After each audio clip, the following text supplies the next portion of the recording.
Forum, tengo el placer de darles de nuevo la bienvenida al Foro España Innova, que organizamos con la colaboración de la Fundación Ramón Areces y del Grupo El Corte Inglés. Hoy, para inaugurar nuestras actividades en el Año Nuevo, tenemos la especial satisfacción de recibir a don Rafael Matesanz, al que va a presentar el presidente de la Organización Médica Colegial, don Juan José Rodríguez. Doctor, la tribuna es suya.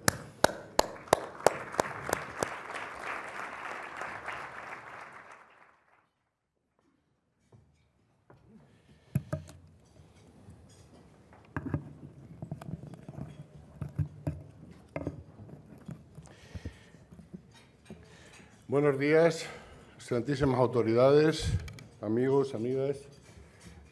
Muchas gracias por la oportunidad y por el honor de venir a presentar a nuestro protagonista en el día de hoy, que además es amigo. Rafael Matesanz es médico, es nefrólogo, es gestor, es organizador, es coordinador, es un trabajador incansable y especialmente a lo que él representa, que es la Organización Nacional de Trasplantes. Todos estaremos de acuerdo en que es preciso construir constantemente las profesiones sanitarias para y con la sociedad, sin olvidar que también somos historia y que la experiencia que nos aporta esta es insustituible. Un excelente ejemplo es lo que hoy nos ofrece nuestro protagonista, el doctor Matesanz, y lo que él representa, la Organización Nacional de Trasplantes de España. Hablar de trasplantes es hablar de amenaza de muerte cierta, de dependencia límite de los enfermos, bueno, de ansiedad, de miedo, de familias con poca esperanza. Hablamos de meses en hospitales, en una cama. Hablamos de dependencia de máquinas, de la familia, del cuidador o de la cuidadora, de que aparezca un donante en suma. Dependencia es lo contrario de autonomía, es enfermedad, es pobreza y es desesperanza, es sobre todo soledad de los pacientes. Y en plena crisis sistémica, cuando tenemos por delante una década compleja, diferente, estamos obligados a repasar lo sustancial y a pensar en qué país, sistema sanitario y qué medicina dejaremos a nuestros hijos. En todo caso, parece recomendable dedicar unos instantes a repensar la importancia del Sistema Nacional de Salud para amortiguar las tremendas tensiones sociales que crearía la enfermedad, la necesidad sanitaria, la necesidad de un trasplante, por ejemplo, si no fueran igualmente tratadas o, por el contrario, fueran desigualmente tratadas en nuestra sociedad. El Sistema Nacional de Salud es imprescindible para que las profesiones sanitarias podamos responder a nuestros compromisos con todos y cada uno de nuestros pacientes. Precisamente por este compromiso surge la obligación ética de preservar la oferta y calidad del sistema, así como sus atributos básicos. Como estandarte de esta capacidad de respuesta de nuestro Sistema Nacional de Salud surge la Organización Nacional de Trasplantes, servicio emblemático de la sanidad española que tiene sus fundamentos en la investigación científica y en la práctica clínica, pero también en un despliegue de compromisos y valores que van más allá de la mera respuesta a la enfermedad. Despliegue de compromisos éticos en defensa no solo de la vida, también de los derechos humanos, puesto que todos los hombres y mujeres, sin diferencia de condición social y económica, tienen derecho a recibir un trasplante. Cuando se fundó en el 89, la tasa de donantes por millón de habitantes en nuestro país era de 14, hasta situarse en la cifra actual de 34,3. Así no es de extrañar que países como Reino Unido, Canadá, Australia, India, Túnez, por poner algún ejemplo, hayan solicitado el asesoramiento de nuestra ONT para mejorar su tasa de donación y trasplantes. La ONT ha trabajado estrechamente con la OMS, la Sociedad Internacional de Trasplantes, el Consejo de Europa y la ONU. Es decir, no queda nadie con quien trabajar. Por designación de la Organización Mundial de la Salud, la ONT es organismo colaborador y gestiona desde el 2006 el Registro Mundial de Trasplantes. Pero no solamente esto, en Latinoamérica, nuestra querida Latinoamérica, la ONT ha impulsado la creación del Consejo y la Red Iberoamericana de Donación y Trasplantes, que actualmente preside España, y ha colaborado en la formación de especialistas, todo lo cual ha permitido, y yo lo he constatado, un incremento del más de un 20% de la tasa de donación y trasplantes en Iberoamérica. Una de las noticias más relevantes que nos ha traído el periodo de presidencia española de la Unión Europea en el campo de la salud ha sido el desarrollo de la Directiva Europea de Calidad y Seguridad de Órganos para Trasplante, que ha liderado nuestro país y que, aprobada recientemente por el Parlamento Europeo, permitirá que 500 millones de personas, nada menos, mejoren su acceso a estas terapias, garantizando además la misma calidad para todos los trasplantes que se efectúen en Europa. No son de extrañar, pues, los múltiples reconocimientos nacionales e internacionales de la ONT, como el Premio Príncipe de Asturias de Cooperación Internacional del 2010. Es importante subrayar que cuando un paciente necesita un trasplante, es España el lugar del mundo en donde tiene más posibilidades de conseguirlo. Con estos resultados de la ONT en la mano, cabe preguntarse, ¿acaso los españoles somos más generosos que el resto? ¿O esto es etológico, debido a alguna herencia recibida? ¿Es genético o acaso es un milagro? Pues miren, no es nada de esto. Es la consecuencia del trabajo, de la estructura, de la planificación y en suma de la organización. En la sociedad actual, de vez en cuando, surgen personas, hechos, situaciones, actuaciones que sobrevienen inesperadamente. Cuando ocurren, el impacto que posteriormente provocan es imprevisible y sus consecuencias son inesperadas y trascendentes. Habitualmente no es la racionalidad, ni la reflexión, ni el estudio, ni la preparación la que provocan acontecimientos inesperados. Habitualmente es la imaginación. Bueno, pues mire, en el caso de la ONT, yo creo que todo, combinado dosis adecuadas, en más o menos cantidad, ha sido la causa de su éxito. La ONT es una estructura que combina inteligencia clínica e inteligencia sanitaria.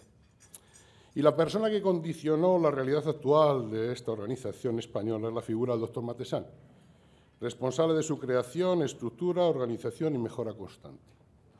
La solidaridad ejemplar de nuestra sociedad y coordinación de las distintas administraciones en un sistema sanitario descentralizado como el nuestro, que es difícil, ha tenido en el doctor Matesan un auténtico catalizador que ha sabido mover conciencia, responsabilidades y recursos hacia este fin solidario. Hablar de trasplantes en España y de Organización Nacional de Trasplantes es hablar de Rafael Matesan, jefe de sección de nefrología del Hospital Ramón y Cajal de Madrid, creador, coordinador nacional y director desde sus inicios en septiembre del 89 de la Organización Nacional de Trasplantes Española. Pero también fue director general de Asistencia Sanitaria del Instituto Nacional de la Salud. Todavía recuerdo aquella época, donde ambos teníamos responsabilidades distintas, ¿no? Responsable entonces de la asistencia primaria y hospitalaria de 10 de nuestras 17 regiones españolas. Ha sido presidente y vicepresidente de la Comisión de Trasplantes del Consejo de Europa y fue presidente de la Comisión Nacional de Nefrología. Consultor en materia de organización y gestión de trasplantes del Gobierno de la región de Toscana, en Italia, de la Organización Griega de Trasplantes, de la Organización Argentina de Trasplantes y asesor en materia de trasplantes del Institute of Medicine de Estados Unidos.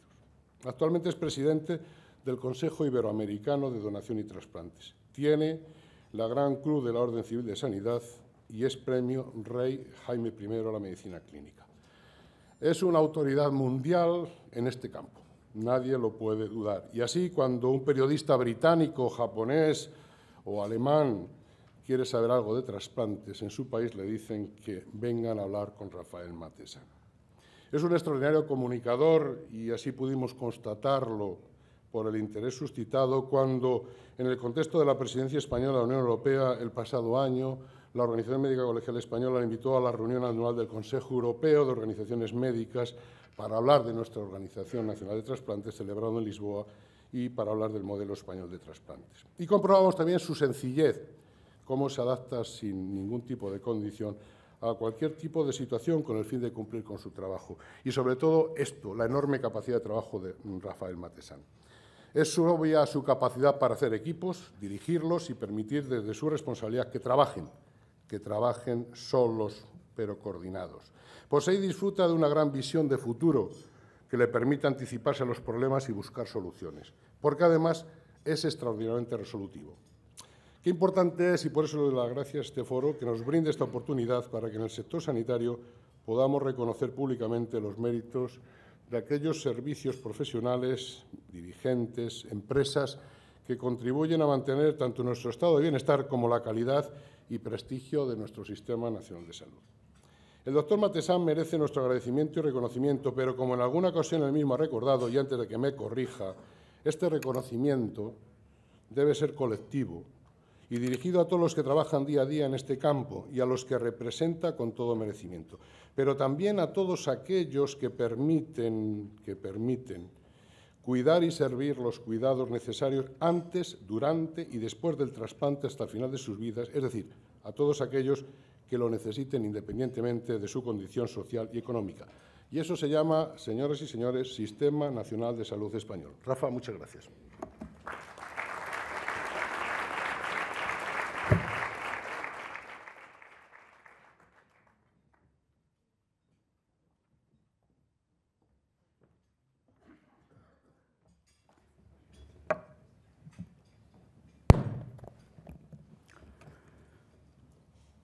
Buenos días a todos, excelentísima señora ministra, Leire Pagín, excelentísimos señores exministros, Ana Pastor, José Manuel Romay, consejero, diputados, senadores, autoridades, amigos todos. Muchas gracias por estar aquí. En especial sé que la ministra ha hecho un esfuerzo considerable por poder llegar esta mañana y estar aquí con nosotros. Pero gracias a todos, gracias al Foro España Innova por permitirme estar aquí con ustedes y hacer una serie de reflexiones que van a estar centradas en lo que hemos conseguido todos, porque como muy bien decía mi buen amigo Juanjo Rodríguez Endina, que también aprovecho para dar las gracias por su más que amable introducción, pues la verdad es que nuestro sistema español de donación y trasplantes es un logro colectivo. Es un logro colectivo y que si algún mérito tiene la ONT ha sido sacar lo mejor de esta sociedad, de su Sistema Nacional de Salud y ponerlo en valor. Ponerlo en valor y hacer que esta marca, la ONT, que hace algo más de 21 años que se crea y que entonces cuando se crea pues era algo en lo que no muchas personas realmente creían, pues hoy sea la marca sanitaria española más conocida en los 5 continentes, sea un referente de algo que en el inconsciente colectivo, no solamente español, sino internacional, se considera como el más puro exponente de la medicina moderna, de la I+D+I, pues haya permitido efectivamente en este campo tan sensible poner la marca España en un punto realmente que es difícil de igualar en otros campos. Bien, lo que España ha logrado en estos 20 años yo creo que se puede resumir de la siguiente manera, lo decía Juanjo hace un momento.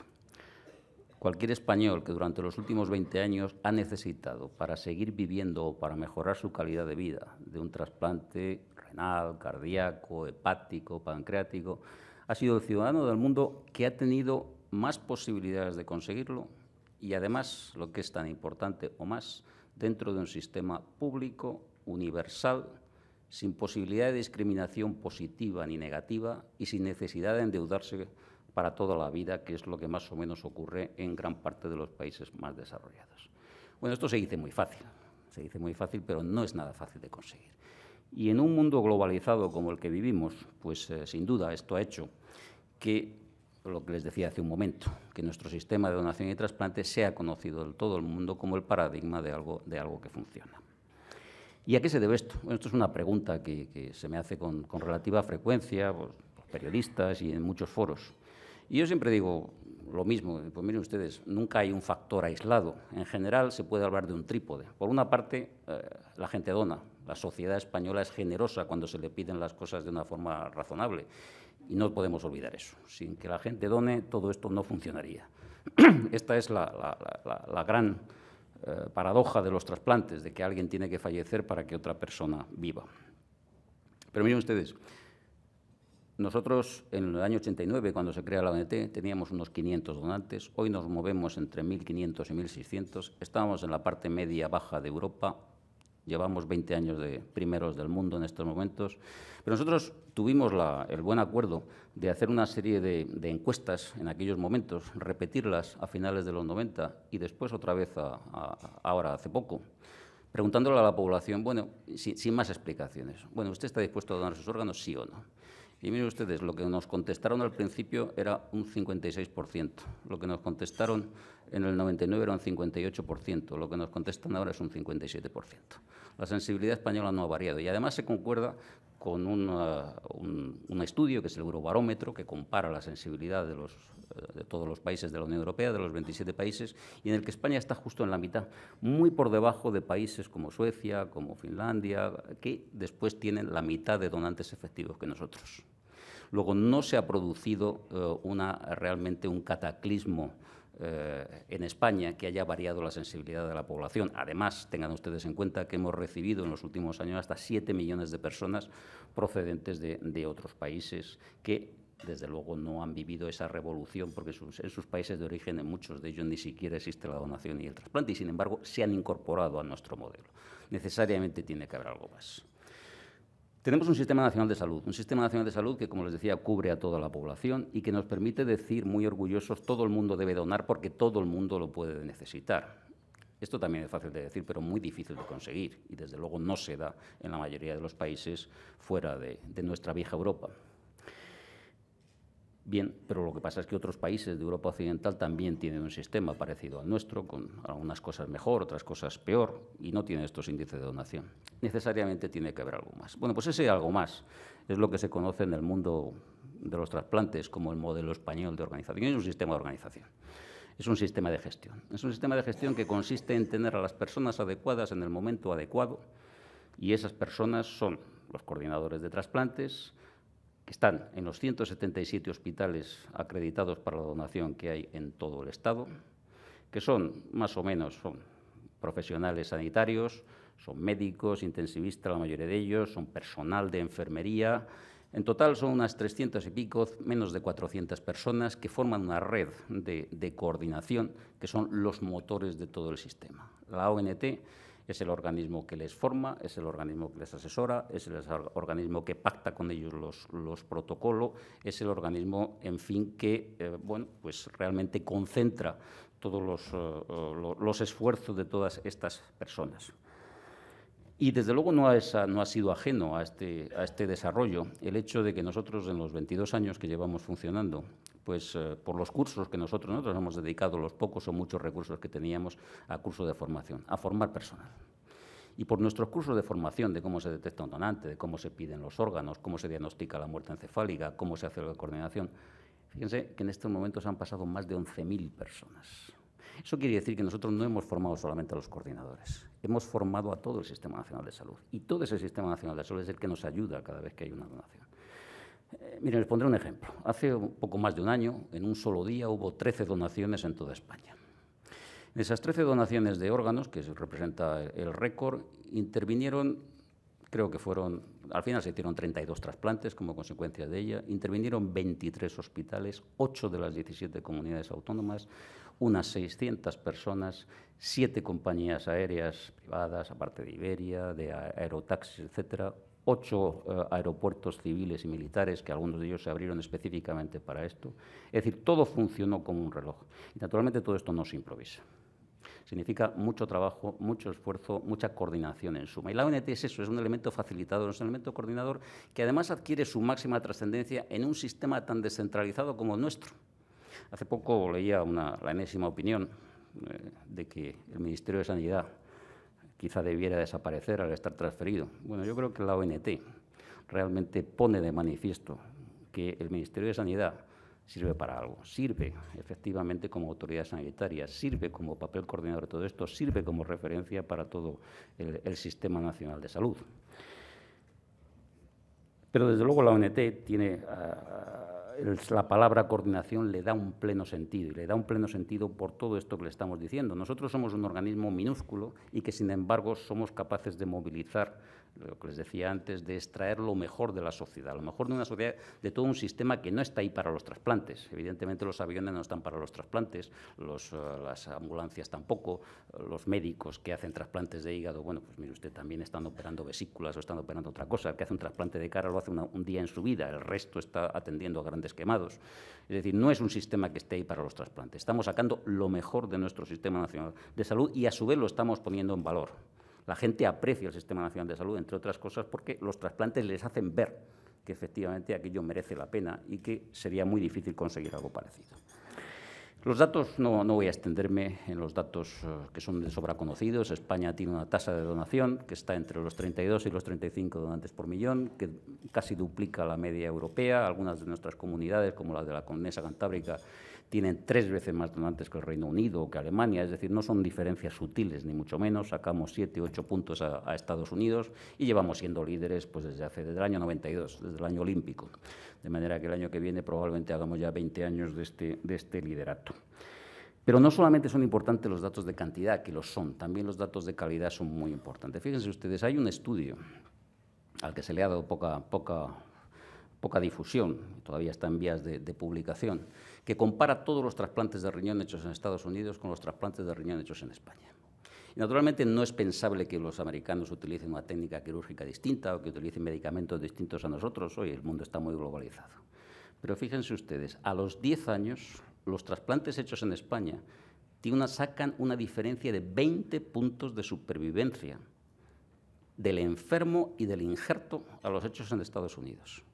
Y cuidado porque esto, insisto, no es atribuible a la técnica, es atribuible a nuestro Sistema Nacional de Salud, que hace un seguimiento de esos pacientes mucho mejor, con especialistas, con medicinas subvencionadas y pagadas por todos, y al final el resultado es que esos pacientes no se trata solamente de colocar el riñón, no, señores, se trata de que dentro de una serie de años esas personas estén vivas, estén bien y estén con buena calidad de vida. Y eso lo conseguimos nosotros no comparándonos con un país cualquiera, no, con Estados Unidos. Claro, o por ejemplo, como una imagen vale más que 1000 palabras, pues bueno, de los 13 trasplantes de cara que se han hecho en el mundo, resulta que 3 se han hecho en España.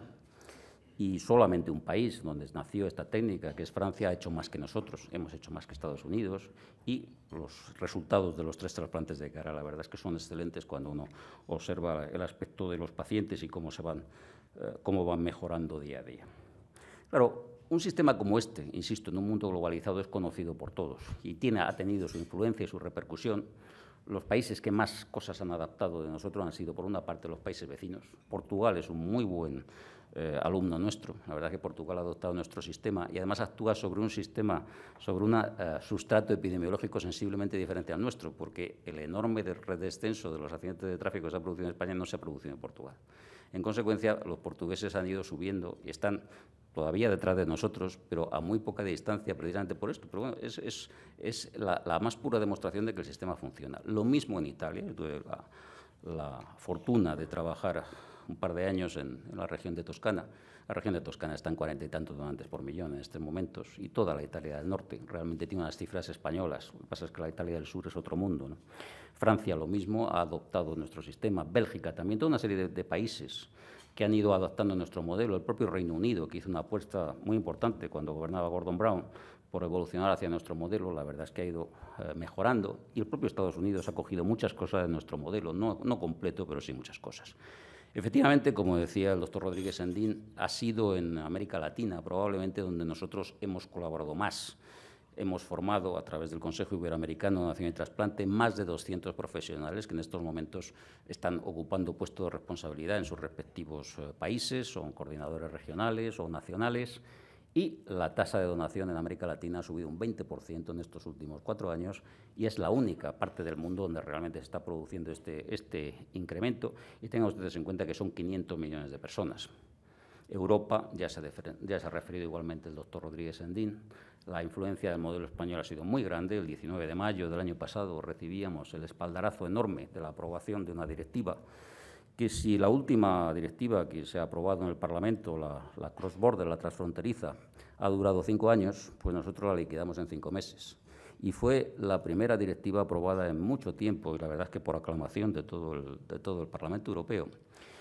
Y la verdad es que supuso un espaldarazo porque realmente sienta las bases del modelo español para encontrar un espacio común para 500 millones de personas. En estos momentos, como consecuencia de esa directiva, la verdad es que nosotros estamos tirando del trasplante en Europa, estamos entrenando coordinadores de toda Europa y estamos realmente enseñando a otros países a hacer lo mismo que hemos hecho nosotros. Con la OMS, pues somos organismo colaborador de la OMS, y junto con la Transplantation Society estamos trabajando en los 5 continentes, y bueno, en la base de eso y en la base de la lucha contra la comercialización es en lo que se basa pues, la concesión del Premio Príncipe de Asturias el pasado año. Pero vamos a volver otra vez al título de esta charla. Realmente, ¿qué es lo que aporta España de original, aparte de todas estas cifras y todos estos datos? Bueno, la ONT cuando se crea, en el resto de Europa, todas las organizaciones de trasplante que existían, pues eran organizaciones profesionales, hechas por profesionales, médicos de trasplantes, y que sobre todo se centraban en distribuir los órganos. Habían nacido en los años 60, y bueno, pues en España no habían nacido nada porque en los años 60 simplemente estaba prohibido asociarse. Y en consecuencia nosotros llegamos sin ningún tipo de organización a los 80 y surgió una organización que dependía directamente de una parte del Ministerio de Sanidad. Esto que hoy parece muy frecuente y realmente todos los países han adoptado, y la directiva lo primero que reconoce es la presencia de una autoridad competente en este tema para cada uno de los países. La verdad es que entonces no se daba en ningún otro país. La ONT fue la primera estructura organizativa del Ministerio, que por cierto en aquellos momentos aquello no le hizo ninguna gracia a casi ninguno de los profesionales, pero los resultados, la verdad es que realmente sí acabaron por demostrar que esa era la vía. Y curiosamente el resto de las estructuras europeas, por ejemplo France Transplant, desaparece cuando los gobiernos de esos países comparan los resultados con los españoles y ven que aquello no funciona. Nosotros aportamos lo que no podían aportar otras organizaciones, digamos que no oficiales, y es una actuación sobre el sistema de salud. Todas estas medidas, que realmente unas medidas de gestión, pues eran inviables hacerlas desde un punto de vista fuera del Ministerio, fuera de las consejerías posteriormente de las distintas partes de España. Y entonces aquello pues, realmente se vio que funcionaba. No solamente funcionaba con los órganos, sino que los éxitos que se dieron en los primeros años, fíjense que esto se crea en el 89, en el 92 ya somos los primeros del mundo, solo 3 años. Y aquello sirvió, por ejemplo, para después estructurar los tejidos y las células. Todo eso se estructura en la primera mitad de los 90 y queda absolutamente organizado, de manera que, por ejemplo, los trasplantes de progenitores hemopoyéticos, que vienen a ser el 96% de todos los trasplantes de células, dejando solamente fuera la terapia celular, bueno, todo aquello queda totalmente estructurado, queda englobado entre las actividades de la ONT, también de una forma peculiar, porque no había otro país en que esto ocurriera.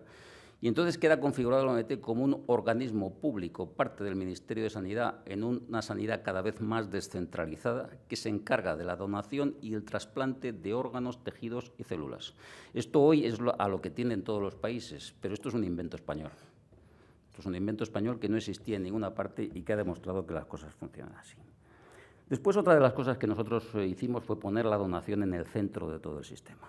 El resto de las organizaciones distribuían los órganos. Nosotros llegamos a la conclusión de que si no teníamos órganos para distribuir, pues aquello no tenía mucho sentido. Y realmente nos centramos en la donación. Y además rompimos un tabú que todavía la gente cree. La gente piensa, y en muchos países se piensa así todavía, que esto de la donación de órganos es una cosa espontánea que surge como consecuencia de la generosidad de la población y que ya está, y que cae del cielo poco más o menos. Nosotros pensábamos que desde luego aquello no era así, que todo lo que se hicieron en el fondo fueron medidas de gestión de recursos humanos, que moviliza y muchos, gestión de recursos no humanos, que también moviliza y muchos, gestión de la comunicación, que es muy importante. Y, por ejemplo, yo debo decir que todas las cosas que nosotros hicimos intuitivamente a principios de los 90, después mi etapa del INSalud, pues me sirvió realmente para consolidarlo. Toda la reglamentación, todas las funciones de los coordinadores, todo cómo se ordenaban las retribuciones, queda de aquella etapa, la que era el ministro el señor Romay, y realmente queda ya servido después como referencia para seguir estructurando en las distintas comunidades, porque las distintas comunidades, una vez transferidos, han seguido con un modelo, dándole todos los aspectos que se le quiera dar, pero han seguido con el mismo modelo. E igualmente, la ONT desarrolla herramientas de gestión que luego han sido copiadas por todo el mundo, como nuestro programa de calidad, que es un audit de muerte encefálica, que nos permite saber lo que está ocurriendo en cada una de las unidades de vigilancia intensiva. Y realmente,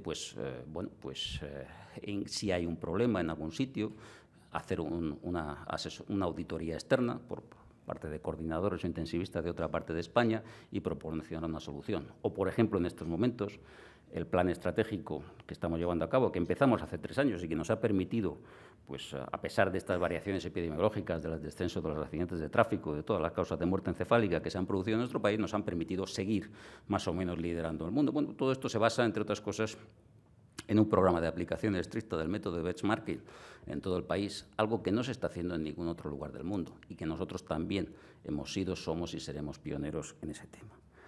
De manera que, con esto lo que quiero poner de manifiesto es que detrás de toda la acción hay mucha gestión, mucho esfuerzo, mucho trabajo y mucha coordinación de todo el mundo. Y esto, insisto, es importante en el marco de una sanidad tremendamente descentralizada.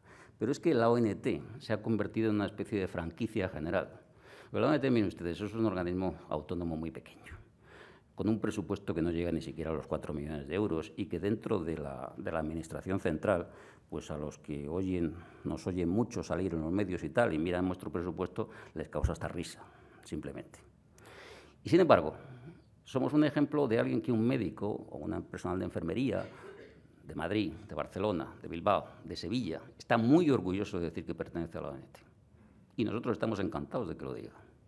Es decir, nosotros hemos convertido una franquicia y una franquicia de éxito. Y precisamente por eso la cosa funciona. Porque efectivamente todos están tirando del tema. No es que nos consideren un organismo pequeñito que está ahí en la sede del Carlos III y que no llegamos ni siquiera a las 40 personas. No, no, nos están considerando otra cosa muy distinta. La gente, los profesionales se consideran parte de la ONT. Las asociaciones de enfermos se consideran parte de la ONT. Los donantes de sangre se consideran parte de la ONT. La sociedad en general la ha aceptado como un bien patrimonial del que se siente tremendamente orgulloso, insisto, como insignia general de todo el sistema. Y desde luego nosotros estamos encantados de que sea así. Nosotros hemos conseguido hablar a los profesionales que nos escuchan porque les hablamos en su idioma. La ONT es una especie de gobierno clínico. Las opiniones de los profesionales se escuchan en la ONT, se tienen muy en cuenta y desde luego marcan perfectamente el camino. Pero es que a su vez nosotros a las administraciones también les hablamos en un idioma oficial y administrativo. Señores, son 22 años de gestión. Luego, algo de esto sí debemos saber. En consecuencia, somos una especie de filtro que, por una parte, pues, realmente permite entenderse perfectamente con la España oficial y, por otra parte, permite entenderse perfectamente con la España real. Insisto, también esto es muy fácil de decir y muy difícil de hacer. No hay muchos ejemplos en los que esto se haya podido realizar. Bien, ¿qué es lo que podría haberse hecho mejor? Porque evidentemente no todo van a ser. Bueno, yo creo que una de las cosas que se podría haber hecho mejor. Nosotros somos, como les decía, un organismo autónomo que llevamos, que podíamos perfectamente habernos estructurado antes, pero hemos conseguido esta forma de trabajar y un organismo autónomo en donde tenemos médicos, personal de enfermería, funcionarios y personal de gestión. Pues hemos tardado 15 años realmente en llegar a conseguir este punto. Y la verdad es que nuestra estabilidad, que creo que en estos momentos hemos logrado, nos ha costado mucho. Yo como ejemplo, cabe decir que hace no mucho, hace el 2005, 2006, hubo un momento en que en la ONT éramos 3 médicos, más el personal de enfermería. Es decir, todo esto que parece que somos, pues no sé, un ejército, pues no éramos un ejército ni mucho menos, éramos muy pequeñitos, y esto probablemente haya impedido que se le haya sacado todo el rédito a la marca ONT, que, insisto, es una marca conocida en todo el mundo, es una marca de prestigio y es una marca que puede conceder realmente bastante rédito adicional a muchísimas otras empresas o muchísimas otras actividades españolas en todo el mundo. Yo creo que esto ha sido un problema, es algo que yo aprendí en los ya lejanísimos tiempos en los que se hacía la mili, que es lo del aprovechamiento del éxito. Cuando uno gana una batalla, pues lo lógico es aprovechar eso. Yo creo que nosotros no hemos aprovechado bien, ahora sí lo estamos empezando a hacer. Por ejemplo, lo que les decía antes de entrenar a coordinadores de la Unión Europea. Estamos en conversaciones con el Gobierno de la India a ver si podemos entrenar a toda la red de coordinadores de la India. Son 1.200 millones de personas, de manera que algo importante debe hacer. Y después hay algo que yo creo que está en la línea de futuro, que ha sido asumido por el Estatuto de la ONT, que es muy reciente, y que es la intervención de la ONT en aspectos de investigación, aspectos de traslación de la investigación a la clínica. Yo creo que eso, hace poco pues, leían ustedes, oían en la prensa algo que fue comentado en el Gregorio Marañón, pues en colaboración con la Comunidad de Madrid, con el doctor Fernández Avilés, pues hay un programa por el cual se utilizan los corazones. Científicos de la Universidad de Minnesota se han trasladado a Madrid para realmente hacer corazones artificiales, pasando o teniendo después con células madre, rellenándola con células madre, y poder de esta forma sentar las bases en el futuro quizá de fabricar estos corazones. Bueno, esto se ha hecho, entre otras cosas, porque nuestro sistema de trasplantes ha sido una atracción claramente para los norteamericanos, que encuentran aquí muchísimas más facilidades, muchísimas más oportunidades de desarrollo que no en su propia tierra, aparte de, por supuesto, encontrar pues, unos científicos de excelente calidad. Yo creo que este aspecto, el desarrollo, por otra parte, de la aplicación clínica de la terapia celular, algo que también está recogido en nuestro estatuto, pues me parece que es una línea a desarrollar y que, bueno, yo creo que puede perfectamente para España ser muy rentable en el futuro. ¿Y cuánto cuesta todo esto?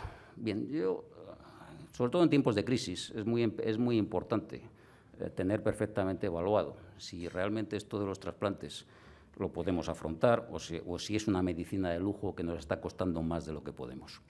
Nosotros, como un organismo de gestión, pues evidentemente lo tenemos evaluado y lo evaluamos cada corto tiempo. El año 2005 hicimos una evaluación, el año 2010 hemos vuelto a hacer otra.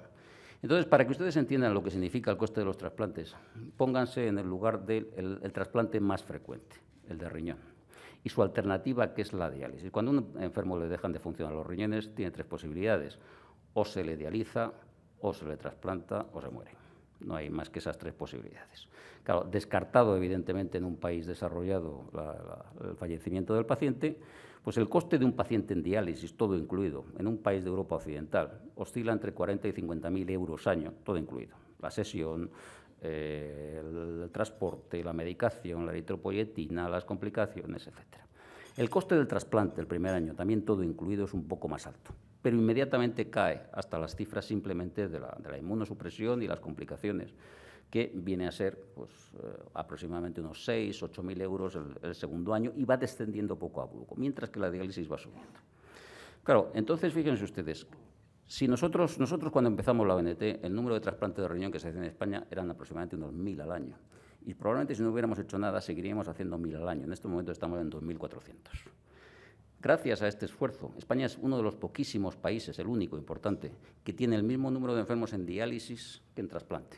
La diálisis crece a un ritmo del 7% en todo el mundo, crece a un ritmo de un 1 o un 2% en España. Es el único país en que no crece.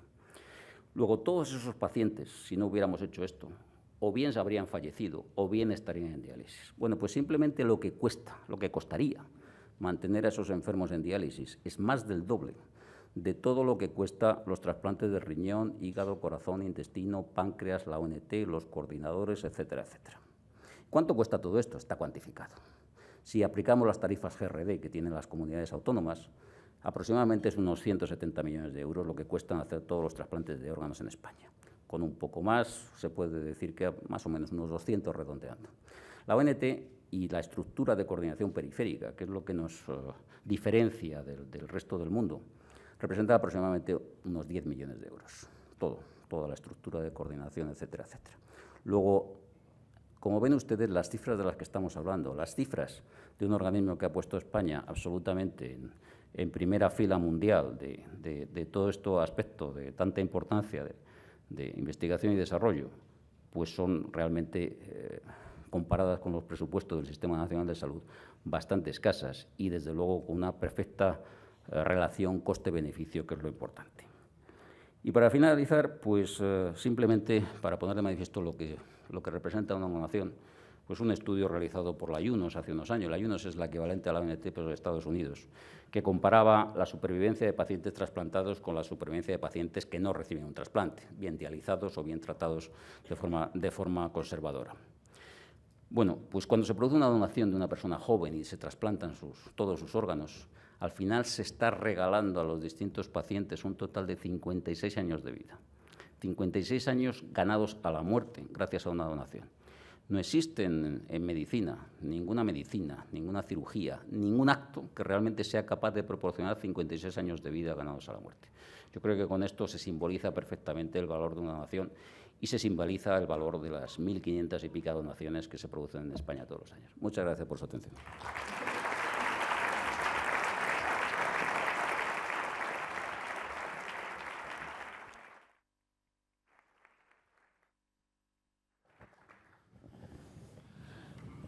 Muchas gracias, doctor Montesán.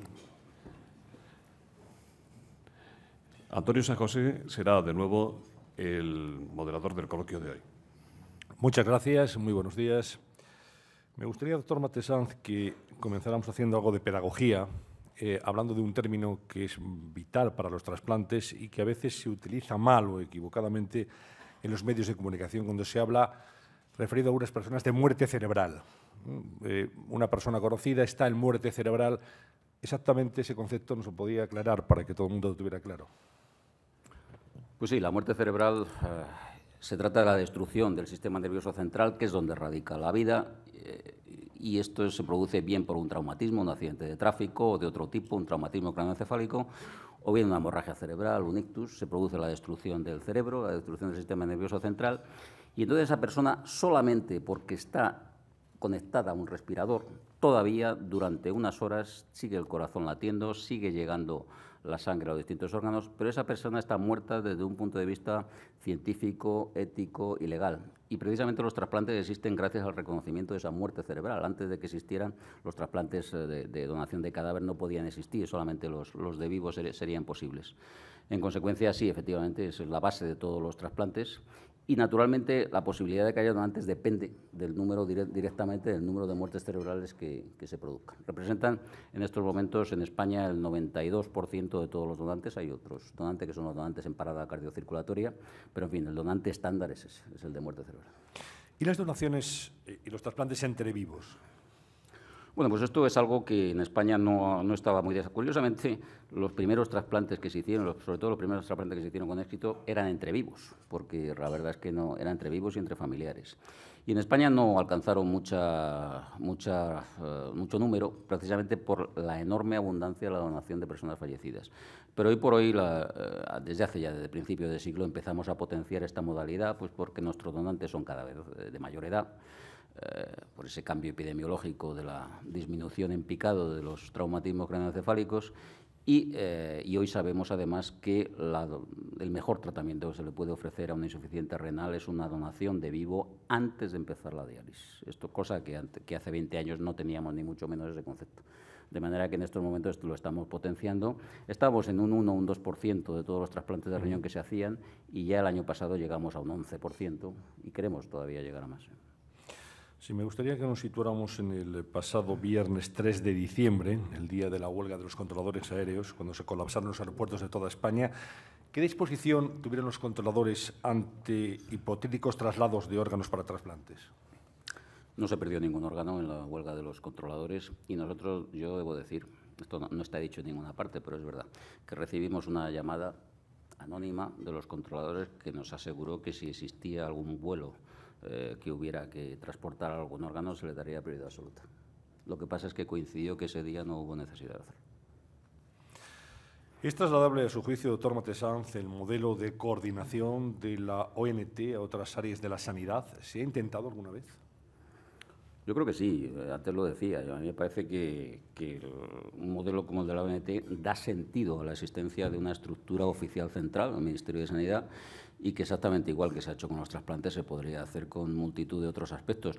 Realmente yo tuve ocasión de desarrollarlo cuando trabajaba en Italia. Bueno, pues vieron que aquello de los trasplantes funcionaba y me encargaron la dirección del Instituto de Oncología de la Toscana. Y se hizo un instituto en red, exactamente igual que los trasplantes, y aquello funcionaba perfectamente. De manera que, efectivamente, yo creo que sí, que la posibilidad de desarrollar esto en oncología o en cualquier otro aspecto es perfectamente posible. Como sabe, se acaba de aprobar la Directiva Europea sobre la libre circulación de pacientes en los 27 países de la Unión Europea, lo que algunos denominan, no sé si correctamente, turismo sanitario. ¿En qué medida puede afectar al sistema español de trasplantes?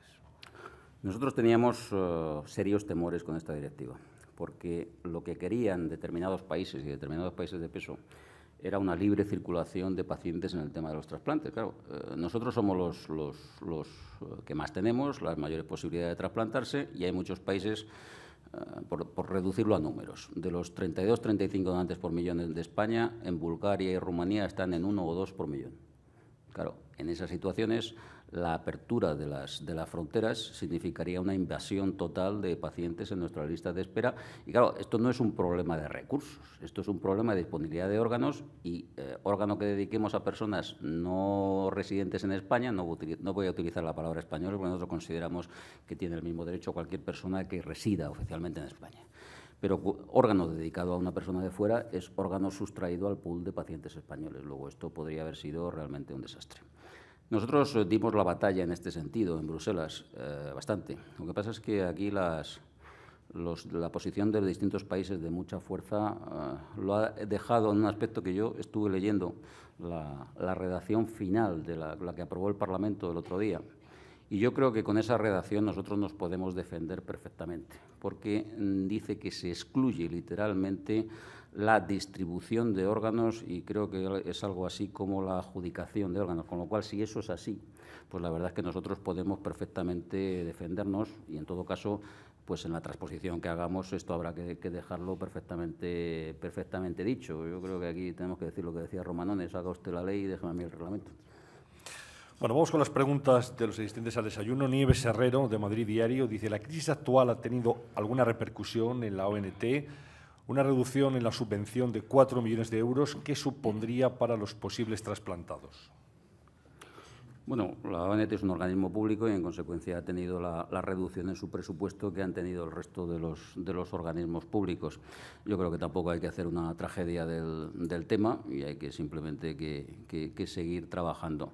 Sí me preocupa más algún aspecto, me preocupa más, sinceramente, y es el clima de pesimismo que impera en la sociedad. Cuidado, que no es exclusivo de España, ¿eh? A ver, todos los países que antes he citado, que estábamos más o menos subiendo y más o menos funcionando bien, los países latinos, España, Francia, Italia, Portugal, este año han descendido sus tasas de donación, ¿eh? Y algunos de forma más sensible que los españoles. ¿Qué tiene que ver la crisis? Hombre, la crisis tiene que ver en algunos aspectos, no precisamente en los de financiación. Evidentemente, pues, por ejemplo, en España la crisis de la construcción supone algo muy bueno, que es la disminución de traumatismos craneoencefálicos por accidentes laborales y, evidentemente, una disminución también de esas personas que fallecen de muerte encefálica. Pero sí me preocupa alguna cosa que, por ejemplo, el otro día el coordinador de Murcia explicitaba en un periódico de allí, y explicitaba una negativa familiar que había habido en el Hospital Virgen de la Risaca, que venía a ser algo así como, era un padre al que se le había fallecido una hija, imagínense el momento tan complicado, y poco más o menos que la argumentación que dio el padre de: mire usted, a mí la sociedad, yo estoy en paro, la sociedad no ha hecho nada por mí, ¿por qué tengo yo que hacer algo por el resto de la sociedad? Eso es muy preocupante, y de hecho este año las negativas familiares han subido 2 puntos. Entonces, bueno, insisto, yo creo que esto, como todo en la vida, pues es pasajero y las cosas se estabilizarán, pero realmente eso sí es preocupante y yo creo que puede perfectamente estar en la base de ese descenso de donaciones de Portugal, de Italia, de Francia, en fin, países que de una u otra forma se están afectados por la crisis. Sí, justamente Begoña Sanz, de Radio Nacional de España, le preguntaba por la última memoria de la ONT, en 2010, donde se aprecia un ligero incremento del rechazo familiar a la donación, y le pedía alguna reflexión sobre este dato. Pues yo creo que la mejor reflexión es esta, porque no hay otra explicación. Han subido, además hay comunidades que la han analizado muy bien, como Andalucía, que ha analizado provincia por provincia, y salvo en una, creo que es Málaga, se ve un incremento de las negativas familiares en todas y cada una de las provincias, y en general en casi todas las comunidades ha subido un poquito, no en todas, incluso la donación ha subido en varias comunidades españolas, es decir, no van siempre todas en la misma dirección, pero yo creo que la reflexión que puedo hacer es esta. Stephanie Müller, de Alemania, dice: ¿es cierto que el hecho de la reducción de accidentes mortales de tráfico ha causado una reducción significativa en los donantes? Bueno, es obvio. Cuando entra en vigor la Ley de Seguridad Vial, en el año 2005, creo que fue, pues en España había 240 donantes por accidentes de tráfico. En estos momentos, el año pasado, no ha habido más que 80, es decir, se ha quedado reducido a la tercera parte, y en estos momentos los tráficos representan un 5% de todos los donantes, cuando en el año 92 representaban un 45%. Es decir, la imagen que probablemente mucha gente siga teniendo, y la que tenía todo el mundo, de que el donante de órganos era un motorista joven que iba sin casco, Bueno, pues eso ha pasado a la historia, eso es una leyenda urbana en estos momentos, afortunadamente, pero ha cambiado por completo Pero, bueno, eso ha supuesto una ligera reducción que, por otra parte, se ha compensado y se viene compensando desde hace años con un aumento de las donaciones de personas mayores. Por eso nuestros donantes son cada vez mayores, por eso cada año la edad media de los donantes sube un año y el año pasado subió en 2. Es decir, estamos detectando donantes más difíciles, personas de más de 60, de más de 70, de más de 80 años, que fallecen como consecuencia de hemorragia cerebral y eso ha sustituido. Si no hubiéramos realmente bueno, pues recapacitado y obtenido las donaciones de personas mayores, en este momento la crisis de la donación en España sería total. O sea, no tendríamos donantes, los trasplantes se habrían medio parado. Y el hecho de que se trate de donantes mayores, de una edad ya, digamos, avanzada, ¿eso disminuye la calidad del órgano o su utilización en personas jóvenes? Lo que pasa es que también aumenta la edad de los receptores. Es decir, nosotros, vamos, yo hice la residencia ya hace muchos años, en los años 70, y entonces consideramos que una persona de más de 50 años era muy mayor para recibir un riñón. Y hoy estamos trasplantando gente de más de 80 años. Y no una vez, y vamos, de forma habitual en casi todas las comunidades. Claro, eso quiere decir que hay un matching entre edad de donante y edad de receptor en casi todos los órganos. Pero hay especiales dificultades para encontrar donantes para personas jóvenes. Fíjese, por ejemplo, un ejemplo muy claro que hemos tenido la ocasión de ver en Navidades, cuando se trasplantó en La Paz a este niño a Ibai, a este niño del País Vasco, de 5 órganos. Claro, con este niño, pues las posibilidades de que teníamos de encontrar un donante eran mínimas, porque los niños afortunadamente no fallecen en situación de muerte encefálica. Solamente un 1,7% de los donantes tienen menos de 15 años. Y eso es otra de las consecuencias muy positivas de la reducción de la seguridad vial, del hecho de los asientos para los niños y todas las medidas de seguridad ha hecho, pero claro, eso hace que la posibilidad de trasplantar a un niño en el que tenga que haber una concordancia de tamaño entre los órganos que se le ponen a un crín de 3 años, que se le ponen pues hígado, intestino, páncreas, tal, y si hay que meterlos en el abdomen, pues sea eso, dividas entre 4 grupos sanguíneos, porque los trasplantes funcionan como las transfusiones, tienen que ser de AAA y de todo esto. Claro, las posibilidades que teníamos de encontrar un donante para este crío eran extrañísimas. Y gracias a la cooperación europea, aquí sí que podemos decir esto es Europa, porque claro, aumentamos el pool de personas de los 47 millones de españoles a otros países. Y bueno, y precisamente el donante ha venido de Portugal, en este caso, con el que tenemos una relación estrechísima. Pregunta de Aser García Rada, de British Medical Journal. Dice, ¿a qué se deben y cómo se pueden eliminar las diferencias en las tasas de donación entre las distintas comunidades autónomas? Y luego le pregunto también cómo se pueden abordar las reticencias de índole cultural o religiosas a las donaciones. A ver, las diferencias entre comunidades dependen del tamaño de la comunidad y dependen de la pirámide de la población de la comunidad. Las comunidades que han tenido siempre unas tasas de donación más altas han sido las de la cornisa cantábrica, entre otros motivos. Primero porque han estado muy bien organizadas, ¿eh? El modelo español en gran manera se basa en el modelo vasco. Es decir, fueron los vascos los que realmente estructuraron un sistema de coordinación en los años 80 y después se cogió pues, lo mejor del País Vasco, lo mejor de Madrid y lo mejor de Cataluña, lo mejor de algunos sitios de Andalucía, de Galicia, en fin, se fue cogiendo lo mejor de todos los sitios, pero aquello surge en el norte, en el País Vasco. Y entonces toda la cornisa cantábrica tiene una pirámide de población más envejecida, desde Galicia hasta... Entonces, claro, hay que tener en cuenta que como en estos momentos los donantes son personas mayores, pues la posibilidad de encontrar pacientes que fallecen en muerte encefálica es mucho mayor si la pirámide es amplia que no en el sur, no en Andalucía, no en el Mediterráneo, no en Madrid, en donde realmente la población joven es un porcentaje mucho mayor y esa población joven evidentemente pues no tiene esa posibilidad. Incluso la llegada de inmigrantes, que son personas jóvenes, cambia perfectamente la epidemiología. Naturalmente, aquí hay que tener en cuenta que el número de donantes por millón, más que de la población, depende de la gente que se muere. Es decir, no depende de cuánta gente viva en una determinada comunidad, depende de la gente que fallece. Y evidentemente no se fallece lo mismo en una comunidad envejecida que en una comunidad donde hay un porcentaje de población infantil y juvenil mucho mayor. Eso explica eso y el hecho de estar mejor o peor organizado. Cada comunidad tiene sus problemas y sus ventajas y sus pros y sus contras. Hay algunas comunidades que están mejor preparadas que otras. Hay comunidades, por ejemplo, la de Madrid, que tiene una muy buena cifra de donantes gracias a que ha desarrollado unos programas de donantes en parada cardiocirculatoria que son únicos en España y en Europa. Bueno, cada comunidad realmente tiene unas peculiaridades, aporta lo mejor que puede y nuestra misión es ir llevando lo que hay en una, llevarlo a otra. Y las reticencias religiosas o de índole cultural, le planteo también. Bueno, yo diría que la reticencia... Vamos a ver, nosotros, una de las cosas de las que yo me siento particularmente orgulloso es que hemos incorporado a nuestro sistema de donación a una población inmigrante, cosa que no ha hecho ningún otro país en el mundo. Desde luego esto no se ha dado en Alemania, no se ha dado en Francia, no se ha dado en Inglaterra. Y aquí, sin embargo, nosotros tenemos los datos de que el peso de la población, no voy a decir inmigrante, porque aquí hay inmigrantes laborales y luego hay otros que vienen aquí jubilados, etcétera, etcétera. El peso de la población no española en España, según el Instituto Nacional de Estadística, está alrededor del 12%. El porcentaje de donantes no nacidos en España es sistemáticamente entre un 9 y un 10%. Es decir, prácticamente se coincide el uno con el otro, sobre todo teniendo en cuenta que es una población, como decía antes, más joven y en consecuencia fallece menos. Pero mientras que los latinos, los europeos del este, los europeos del oeste están donando como los españoles y a veces incluso más, tenemos problemas con la gente que procede del norte de África, del África subsahariana y de Asia. Y evidentemente la mayoría son por motivos religiosos y por eso estamos trabajando específicamente con el Islam.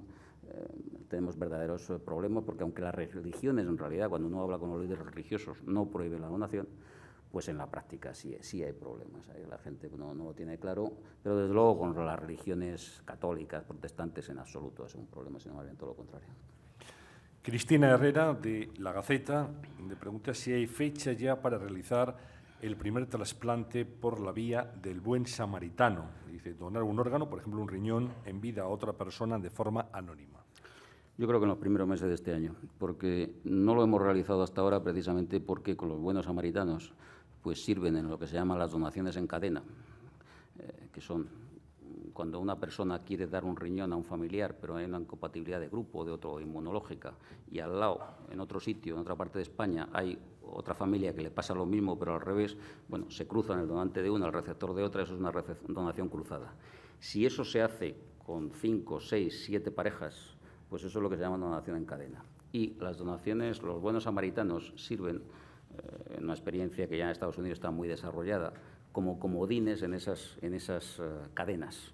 Y la verdad es que si todo sale bien, pues en este primer semestre del año, dentro de muy poco, probablemente haremos una de estas cadenas y alguno de esos eslabones sea gracias a uno de estos buenos samaritanos. Pero ya tenemos personas que están totalmente estudiadas, dispuestas a donar y la verdad es que es un concepto que ha cuajado muchísimo en la población española. Esto salió hace un año y en estos momentos se nos han presentado ya en comunidades y en la propia 26 personas que quieren donar un riñón en vida a un desconocido. Que la verdad es que tiene su mérito, mucho.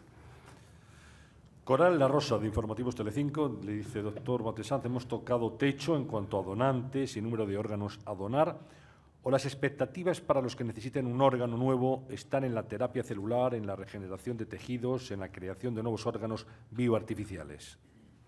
Yo creo que en España, con la situación epidemiológica que tenemos, es muy difícil que sigamos subiendo precisamente por eso, porque el cambio epidemiológico ha sido brutal en los últimos años. Entonces, cada país pues, puede llegar a un techo que es el que le marca su pirámide de la población, el número de accidentes que tiene, el desarrollo. Entonces, cuando uno observa de las fuentes potenciales donantes la comparación con Europa, nosotros sumando los índices de ictus, de hemorragias cerebrales, más los índices de accidentes, estamos de los más bajos de Europa. Curiosamente tenemos los más donantes con los menos índices, con lo cual quiere decir que nuestro sistema está al máximo de aprovechamiento. Lo que pasa es que estamos utilizando nuevas medidas. Esto de los donantes en parada cardiocirculatoria, que decía antes de Madrid, que lo hay en Barcelona, que se ha instalado en Granada y está dando muy buenos resultados, se ha instalado en Vitoria, se ha instalado en Alicante, se va a instalar en La Rioja. Es decir, tenemos la idea de desarrollarlo también en La Coruña, tenemos la idea de desarrollarlo poco a poco en todas las comunidades de España y eso es una fuente importante de riñones, de pulmones también y de hígados. Y la donación en vivo, pues hay que tirar de ella. O sea, yo creo que los donantes en muerte cerebral, no digo que hayamos llegado al máximo, porque hay comunidades que están en una situación manifiestamente mejorable y comunidades importantes, pero realmente no creo que se pueda seguir subiendo mucho más. Bueno, y Álvaro Cabello, de Medisalud Comunicación, también le pregunta por los órganos bioartificiales si van a modificar el mundo de los trasplantes y los tratamientos inmunodepresores en el futuro.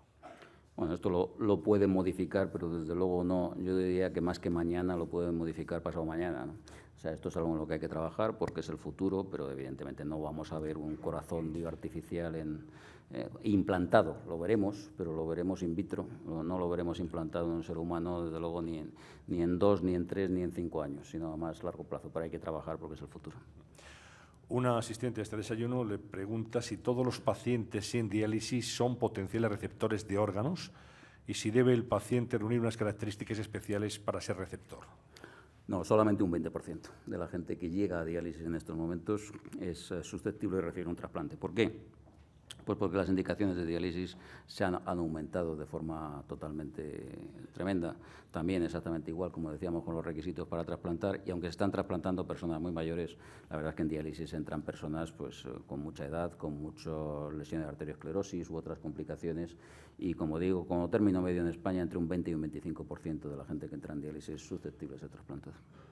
Antonio Mingarro, que es redactor jefe de Sanifax, dice: el doctor Mate Sanz afirma que la clave del sistema es que lo hacen los propios profesionales. ¿Cree que esos profesionales han de seguir bajo el manto de la colegiación obligatoria universal, como la denomina el doctor Sendín, o ha llegado el momento de liberalizar esa regada pertenencia? Eso no es de mi negociado, simplemente. Carlos Murdeviu, ¿qué medidas se plantean en la ONT para aumentar la tasa de donaciones a corto plazo? Bueno, a corto plazo no se plantea nada. Nosotros empezamos con este plan estratégico hace ya 3 años y tenemos una serie de líneas de acción muy claras que, insisto, han conseguido que no haya descendido la donación de una forma muy clara por estos cambios epidemiológicos.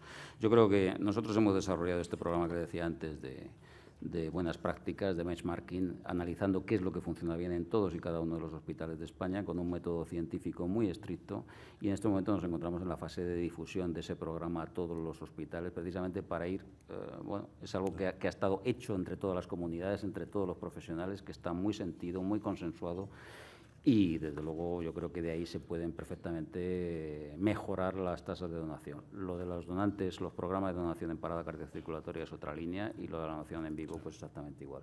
Pero insisto, en este tema no se puede improvisar nada, es algo que tiene que ir muy pensado, muy sentido y trabajar poco a poco. Una compañera suya, la doctora Gómez Pla, del Hospital General de Valencia, le dice: estamos en 2011. ¿Cuál cree usted que deberá ser el papel de la ONT en 2031, es decir, dentro de 20 años? Yo creo que parte de los trasplantes seguirán existiendo tal y como los concebimos ahora. Y parte será pues lo que decíamos antes, la terapia celular, la medicina regenerativa, todo este tipo de cosas habrá evolucionado. Probablemente hayamos disminuido las necesidades de muchos trasplantes, pero probablemente, insisto, algunos de ellos seguimos necesitando de la donación, de manera que será otra cosa distinta. La ONT estará más metida en tareas de investigación, estará más metida en la aplicación translacional de toda esa investigación, pero no, yo creo que todavía lo propio del sistema seguirá existiendo. El doctor Toranzo es el presidente de SEMES, que es la Sociedad Española de Médicos de Urgencia y Emergencias, y le pregunta qué resultados se están obteniendo de la implicación de los servicios de urgencias y emergencias en la obtención de donantes. ¿Qué más se puede hacer, le dice, en este ámbito? Una de las cosas que me siento más satisfecho es involucrar a las distintas sociedades que tienen realmente que ver en el tema de la donación y formar a las personas. Entonces, por ejemplo, nosotros empezamos con los intensivos, que son la base de todo el sistema, porque los donantes se gestan en más de un 90% en intensivos, y estamos formando a todos los residentes de intensivos en estos momentos. Es decir, todos los residentes que están en las unidades de críticos pasan por un curso de donación de órganos, porque hay que tener en cuenta que son nuestros coordinadores y la gente que nos ayuda después. Y esto lo llevamos haciendo ya desde 5 años. Y con los urgenciólogos, pues exactamente igual, porque los urgenciólogos son la base, por ejemplo, de los programas de donación en parada cardiocirculatoria, pero es que además hemos visto, precisamente gracias a este programa de benchmarking, que realmente en lo que estamos fallando en según qué hospitales es en la coordinación entre urgencias y la UBI, y los programas que van bien, por ejemplo La Rioja, que es una comunidad que llegó a alcanzar un año los 70 y tantos donantes por millón, el doble de España. Pues realmente una de sus bases, cuando fuimos a analizar qué pasaba allí, lo que pasaba era una perfecta coordinación entre urgencias y la UBI. Es decir, y eso es fundamental. Entonces, nosotros empezamos con un acuerdo con la Sociedad de Urgencias y Emergencias, que para nosotros es fundamental. Hace ya unos años estamos dando cursos no por toda España, pero por muchas comunidades ya, y vamos a seguir insistiendo en eso. Antes lo he dicho, los mucho o pocos recursos que tengamos los vamos a invertir en eso, y para nosotros es fundamental. Igual que es fundamental la cooperación que estamos haciendo con los neurólogos, porque las unidades de ictus es otro de los puntos donde se pueden generar. Es decir, nosotros se trata de ir viendo punto por punto dónde se pueden generar donantes y dónde podemos estar perdiendo en un momento determinado. Y las urgencias son fundamentales para la medicina extrahospitalaria, por una parte, para los programas de donación en parada, y por otra parte, para la derivación de pacientes desde urgencias hasta la UBI. Bueno, Javier Carros, el director general del Instituto de Estudios Sociosanitarios, dice: recientemente el presidente de la mayor compañía de hospitales privados de España afirmaba que la actual cartera de servicios sanitaria no es posible económicamente, no es viable, y que con el copago se privatizarían las donaciones en el futuro. ¿Cuál es su opinión al respecto? Bueno, yo creo que no hay que mezclar las cosas, ¿no? A mí me parece que la medicina privada es una de nuestras grandes... hay un porcentaje de la población relativamente importante que está siendo atendido por la medicina privada. Bien es cierto que la mayoría en aspectos que no son realmente de medicina muy compleja, pero cada día pues los hospitales privados están teniendo más posibilidades de atender, tienen unidades de vigilancia intensiva, tienen muertes cerebrales, pueden generar donantes y tal. Entonces, en muchas comunidades no se ha conseguido solucionar que los hospitales privados generen donaciones. En otros sí. Para mí, la comunidad donde mejor se ha resuelto esto ha sido Baleares. En Baleares, pues realmente gracias a un acuerdo que se hizo en su día, hace ya bastante tiempo, entre la consejería y las clínicas privadas, pues realmente se ha conseguido. Lo que es importante es que una clínica privada, una donación de órgano, el mantenimiento de un donante, no le genere gastos. Porque claro, si le genera gastos, pues evidentemente aquello es un problema. Entonces aquí sí que hace falta una actitud muy proactiva por parte de las distintas consejerías de sanidad con el fin de establecer unos acuerdos para que realmente se generen los donantes en ese sentido. Porque, claro, si en una determinada comunidad hay un sector de la población que puede ser un 20 o un 25% que es atendido íntegramente en la medicina privada, y si esas clínicas no generan donantes, bueno, pues es un 25% de su población que no genera donación. En consecuencia, eso es un tema que es importante. Hay algunas clínicas que están funcionando bien, pues por ejemplo en Madrid la Fundación Jiménez Díaz, históricamente está funcionando bien, esto es el ejemplo de Baleares, algunas otras, pero insisto que ahí ese es un aspecto en el que nosotros siempre tenemos que trabajar y no es fácil. Muy bien. Penúltima pregunta, la formula Ángela Romero, de La Sexta Noticias. Dice: para que la tasa de rechazo de los órganos disminuya, independientemente del tratamiento inmunodepresor, ¿qué se espera para que los órganos trasplantados duren más años? Bueno, la verdad es que ahí en los últimos 20 años se ha mejorado muchísimo gracias a nuevos inmunosupresores, más que nuevos inmunosupresores, asociación de los ya existentes, de distintas pautas de inmunosupresión. Y por esta vía yo creo que cabe esperar muy poco más, muy poco más. Yo creo que la otra vía que están abiertas son la creación de inmunotolerancia, la inducción de inmunotolerancia, bien con trasplante de progenitores asociados o bien con algunos procedimientos que están siendo en estos momentos investigados. Y aquí en España pues, está trabajando, por ejemplo en Barcelona están trabajando sobre este tema, en Santander también. Yo creo que sería la única posibilidad.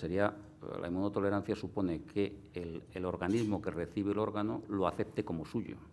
Y eso tenemos que, digamos, que engañar a su sistema inmunitario para que sea así. Yo creo que la vía de los medicamentos pues mejora cada día, pero se puede esperar muy poquito más de ellos. Se puede esperar que sean menos tóxicos y poquito más.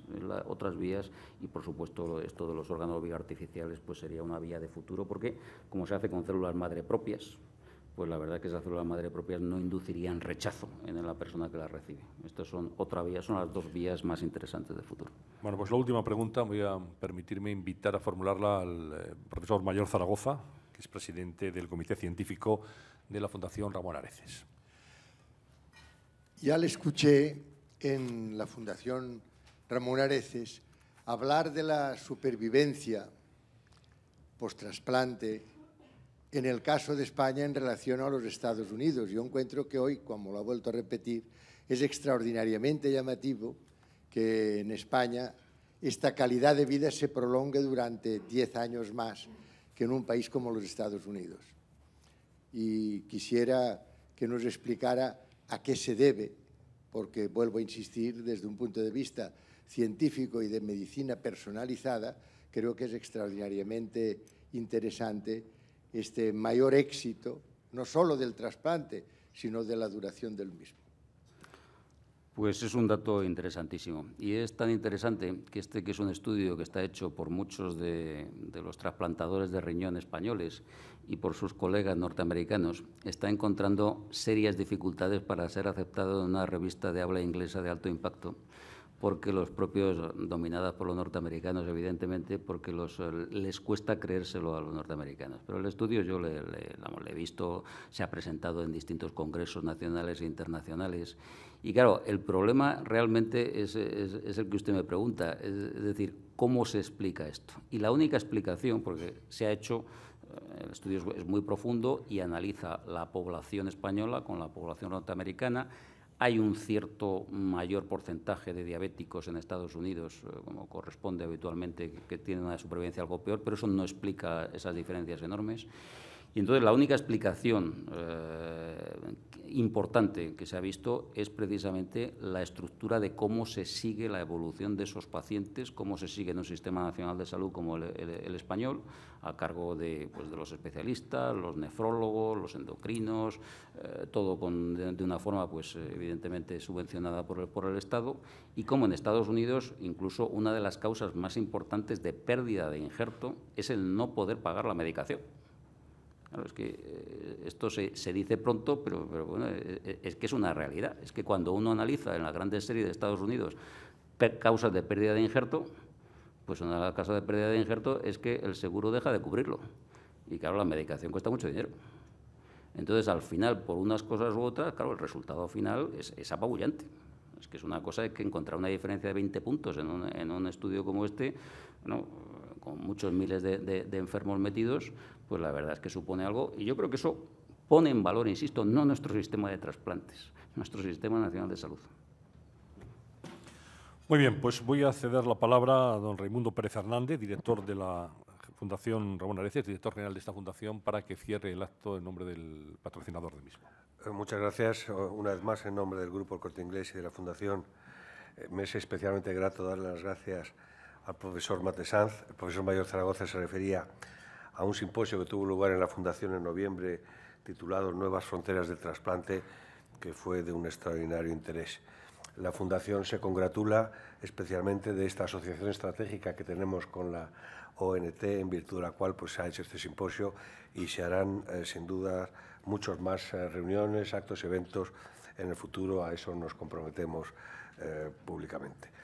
También quisiera, aprovechando la oportunidad, expresar una vez más la sensibilidad de la Fundación con los temas médicos y anunciarles que el próximo día 3 de febrero a las 5:30, organizado con una de esas revistas anglosajonas que es Nature, tendrá lugar un interesantísimo simposio sobre medicina personalizada, tema que creo que es también de rabiosa actualidad y que demuestra un poco la sensibilidad que tenemos con todos estos temas. Muchísimas gracias.